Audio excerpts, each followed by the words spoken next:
खूबसूरत हसीन सूरत में देखा। सुभान अल्लाह। सलाम ने बस आखिरी एक बात अर्ज करके इजाजत चाह रहे।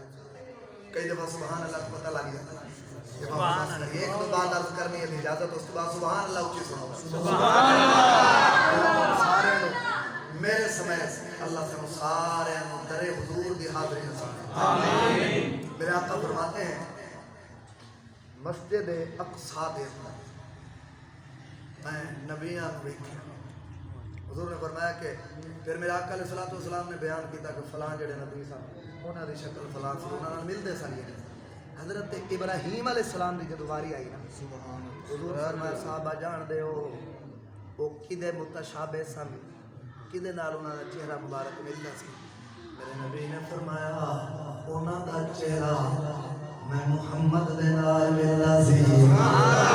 मेरे आका अलैहिस्सलातु वस्सलाम दे गुलाम हुजूर ने सारा मेराज दा वाक़या बयान किया। जिन्हें सब तो पहले तस्दीक की थी उहदा नाम हज़रत अबू बकर सिद्दीक़ रज़ियल्लाहु तआला अन्हु। और हज़रत अबू बकर सिद्दीक़ कौन है जिन्हां नाल आमद तो भी पहलो जिस जात नाल मेरे नबी ने प्यार किया उहदा नाम सिद्दीक़ अकबर है। सुभान अल्लाह। कायनात दा उसूल है कि बंदा किसी नाल मोहब्बत करे वेख के कर दे, किसी नाल प्यार करे किसी चीज़ नाल भी पहले वेखेगा फिर मोहब्बत होगी। लेकिन अबू बकर होवे जिहदे नाल आमना दे नाल पहलो ही मोहब्बत। सुभान अल्लाह। मेरी गल नहीं, तारीख़ दिमश्क अंदर हदीस मौजूद है। तारीख़ दिमश्क अंदर मेरे आका अलैहिस्सलातु वस्सलाम मक्का मुकरमा के अंदर जो हुजूर ने ऐलान नबूवत नहीं सी फरमाया, हज़रत अबू बकर सिद्दीक़ गए मुल्क यमन विच कारोबार वास्ते तिजारत वास्ते। जदों तिजारत फरमा ली वापस आने लगे ना, हज़रत अबू बकर सिद्दीक़ रज़ियल्लाहु तआला अन्हु आपने सोचा कि इस यमन का जो सब तो बड़ा मौलवी है राहिब उस वक्त का आलिम है उसकी ज़ियारत करना वो कोल गए।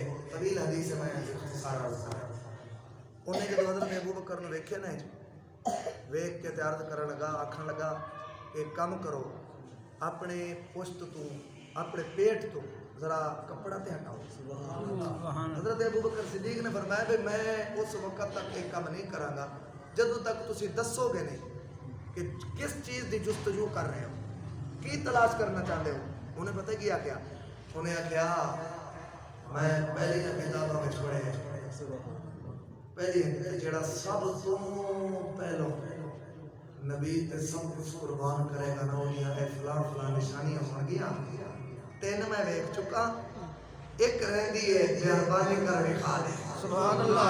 हज़रत अबू बकर सिद्दीक़ ने जब निशानी विखाई ना आंदा है कि तू ही है जेड़ा सब तो पहले उस महबूब का कलमा पढ़ेगा।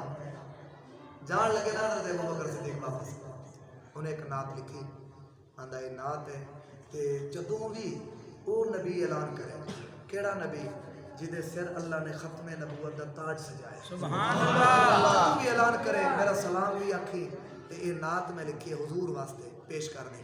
हज़रत अबू बकर सिद्दीक़ वापस आए तो हुजूर ऐलान फरमा चुके थे। अबू जहल की कंपनी फसीले मक्का दे यानी जितों मक्का शरीफ की हद शुरू होनी थी उत्थे खड़े इंतजार कर रहे हैं। अबू बकर सिद्दीक़ आए ना, आंदे ने अबू बकर तेरा इंतजार कर रहे थे। आपने फरमाया की गल है? आंदे जिन्हों तू अपना यार आना है तू आना है सोना बड़ा है। सुभान अल्लाह। आना है गलत बयानी नहीं करता। हज़रत अबू बकर ने फरमाया गल की है? आंदे वो आना है अल्लाह का नबी है। हज़रत अबू बकर सिद्दीक़ ने फरमाया चलो कोई गल नहीं पता कर लेंगे उन्होंने को। उन्हें कहा साढ़े फलां फलां बंदे तुहाडे नाल जाणदे तुसी इस मस्जिद के अंदर को हवा पिंड है ना जी, तुसी इत्थे बैठे हो खुदा दी कसम है साडा नजरिया है मदीने का ताजदार अज दिलों के हाल भी जानता है ते करम की परवाह करता है। हज़रत अबू बकर ने उन्हां दी जमात के चंद बंदे ले नाल ते पहुंचे नबी दी बारगाह विच। मेरे आका अलैहिस्सलातु वस्सलाम दी बारगाह अर्ज करते ने हुजूर मैं सुनिया है। मेरे नबी फरमाया हाँ मैं तेरा भी रसूल बन के आया सारे ज़माने का भी रसूल बन के। सुभान अल्लाह। और हुजूर ने फरमाया कि जिसने बगैर तस्दीक के मुझे माना वो अबू बकर सिद्दीक है। यहाँ हदीस में अल्फाज है हज़रत अबू बकर ने सुनिया कोई दलील मेरे आका ने फरमाया वो जरा शहर मिले सी जमान अंदर हज़रत अबू बकर ने कम मिन शय मैं ते बहुत सारे मिले सुनिया किदी गल कर रहे हो और सुनिए ते चुप नहीं रहना। मेरे नबी फरमाया मैं खुद ही गल कर रहा جنہیں میرے لئی نات لکھ کے تیرے ہاتھ میں جیے